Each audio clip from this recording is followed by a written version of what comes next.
nous les Wazalendo, nous avons des difficultés sur les lignes de front.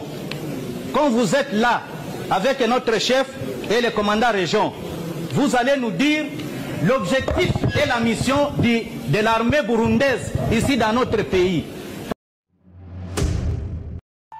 Now, mambo vipi wadau wetu wa Global Vibes TV, natumaini kwamba popote ulipo wewe ni mzima afya kabisa, unanipata moja kwa moja sambamba katika mashariki mwa Jamhuri ya Kidemokrasia ya Kongo ndani ya jimbo ya Kivu la Kusini.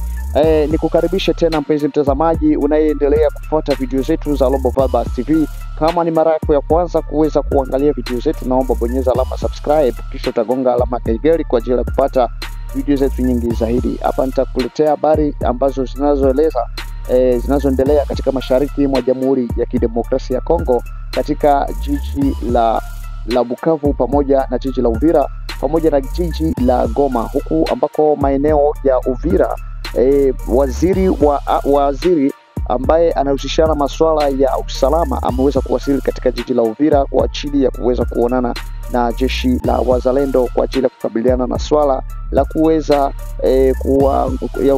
kutoa M23 katika maeneo ambayo imedhibitiwa katika maeneo ambayo imedhibitiwa na M23 katika nchi ya Jamhuri ya Kidemokrasia ya Kongo mashariki mwake, hususan ndani ya miji ambayo imemilikiwa na M23.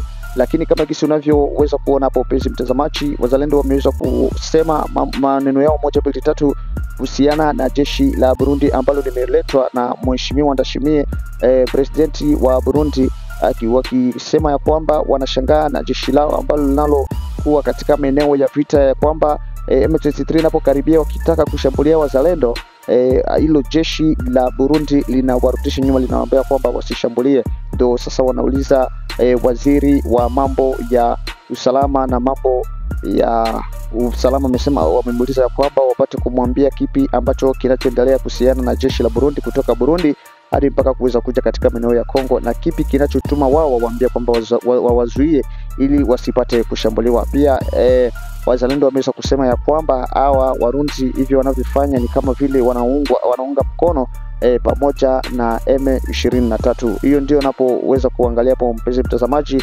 waziri wa usalama huyo ambaye ameweza kuwasili katika jiji la Uvira kwa ajili ya kuweza kuonana na Wazalendo ili wapate kujua kile ambacho watakachokifanya kwa ajili ya maongezi zaidi, ili wapate kujua kukabiliana na jeshi la M23 linalovamia mji wa Bukavu pamoja na Goma. Asante sana mpenzi mtazamaji. Pia tuna taarifa nyingine ya habari ambayo inaeleza kuwa ya kwamba Paul Kagame kuna maneno ambayo ameweza kuyasema kuhusiana na nchi ambazo zinaweza kumshutumu na kumlaani vikali kwa vitendo ambavyo anavyofanya mashariki mwa Jamhuri ya Kidemokrasia ya Kongo, hususani katika mji wa Goma na Bukavu, pia katika kando ya vijiji vingine ambavyo vimevamiwa na wahasi wa M23. Amesema ya kwamba kwa kila nchi yote ya Ulayani, aidha nchi yote ya wazungu ambayo imeweza kushutumu kwa mauaji ambayo yameweza kuibuka katika mashariki mwa Jamhuri ya Kidemokrasia ya Kongo, na amesema ya kwamba wajiangalie katika hatua zao za siasa ambazo wanazozifanya katika maeneo ya Ulaya, na kila mtu apate kufanya yaliyo ya kwake. Ndio ambaye ameweza kusema kiongozi huyu wa Rwanda ambaye ni rais anaitwa Paul Kagame. Amesema ya kwamba wote ambao wanamshutumu ya kwamba yeye ni ndiye ambaye anayeongoza kuweza kuuisha watu katika mashariki mwa Jamhuri ya Kidemokrasia ya Kongo, wapate kwenda kuzimu. Kama hiyo t-shirt yake imeandikwa hapo katika lugha ya Kiingereza, inasema kwamba go to hell.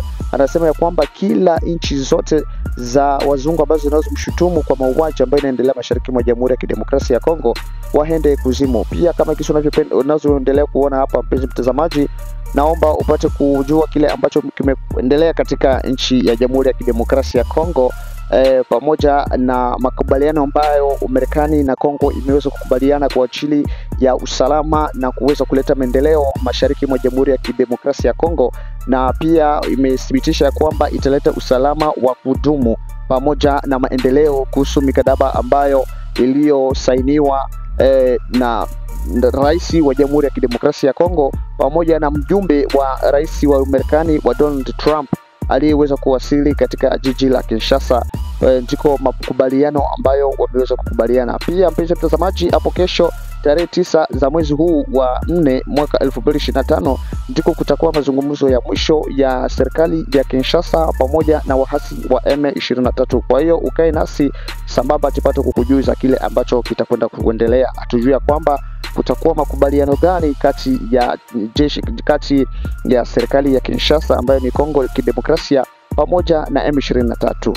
Ni kuache mpenzi mtazamaji wetu upate kufuata habari zetu mbashara kabisa katika muda wote na kila saa. Kama wewe unapatikana katika nje ya nchi, naomba uweke emoji ya bendera ambako unakopatikana tupate kujua unatufuata ukiwa wapi. Mimi naitwa Jacob Daniel Pascal, nikukutangazia moja kwa moja ndani ya Global Vibes TV. Asante sana mpenzi mtazamaji, nikiamini kwamba tuko pamoja tena katika vipindi vingine. Kwa hiyo usitoke katika video yako, either usitoke katika simu yako, tupate kukujuza kile ambacho kitakwenda ongelewa katika nchi ya Qatar ambako ni Doha, mazungumzo ya serikali ya Kinshasa pamoja na waasi wa M23. Nasema asante na ubarikiwe kwa wewe ambaye umeendelea kufuata video zetu na vipindi vyetu katika muda wowote ule.